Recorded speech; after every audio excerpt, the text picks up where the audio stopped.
You have a magic wand, and it's right between your ears.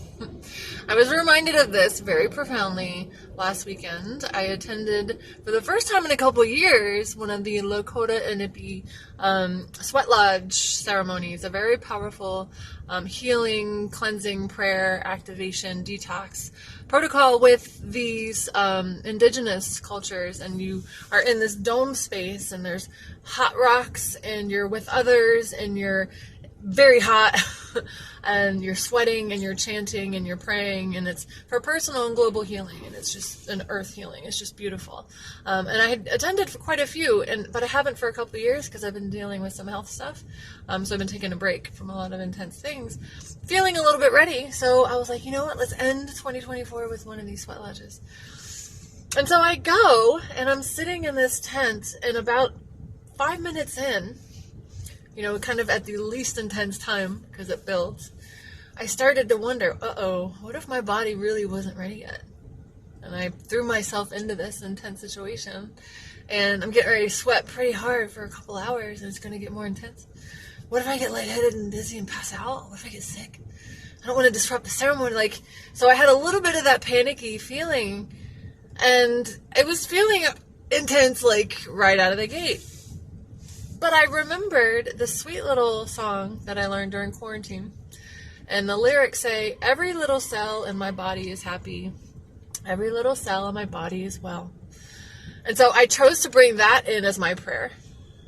And so I'm in the pitch black, sweating like a wild woman. And I'm just repeating this chant to myself. I'm breathing in, knowing that all my cells are happy, and I'm exhaling, knowing that all of my cells are well, and just continually praying this. And then because we're all one, and it's part of a collective healing, I would inhale, everyone's cells are happy, inhale, exhale, everyone's cells are well. And I just continued with this, and I would visualize the cells of my body glowing a divine white light, a crystalline white light, and a blue and a purple, and just in the knowing, even though conditions kept getting sketchier, in the knowing that this body was glowing and healed and impervious to conditions regardless of how intense they were. So I made it, totally made it, and it was intense, and I'm not going to say conditions felt enjoyable, but I felt like my body was glowing. And crawling out of the tent, hitting the cooler air once you exit, I was a little concerned, I remember one time a few years ago, leaving the tent, the air was so cold, I felt really dizzy and lightheaded, so I was concerned that was going to happen again. And when I crawled out and I stood up, not only did I feel completely incredible, amazing, lit up, I wasn't even thirsty even.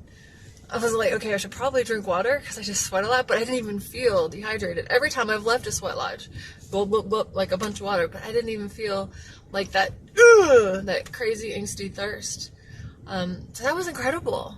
And I felt so light and radiant. I felt cleansed and energized. So that was amazing, but it didn't stop there. Because when I got home that night, 2 miraculous things happened that I couldn't have made happen with control or force. They were like little kisses from the universe, confirming that our entire reality is reflecting the quality of our inner state. And the quality of our inner state is reflected by the quality of the thoughts that we prioritize. I could have thought a lot of things in that sweat lodge, a lot of very valid, sucky things, right? Conditions in life suck sometimes. And I promise they're not going to get less sucky as we go through our human evolution, right? So it's not about forcing conditions to change so that we feel better. It's re-embodying the truth that you're a creator, that your thoughts create, and that with a myriad of things happening, you get to choose how you perceive it. You can be a victim, or you can be victorious. You can't be both.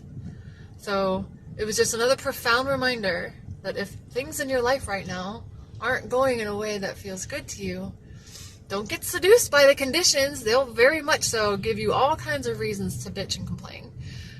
Pause, claim your power, and tell a new story that changes not just your energy, but the energy of the world around you. Let's make it a great year. Mwah.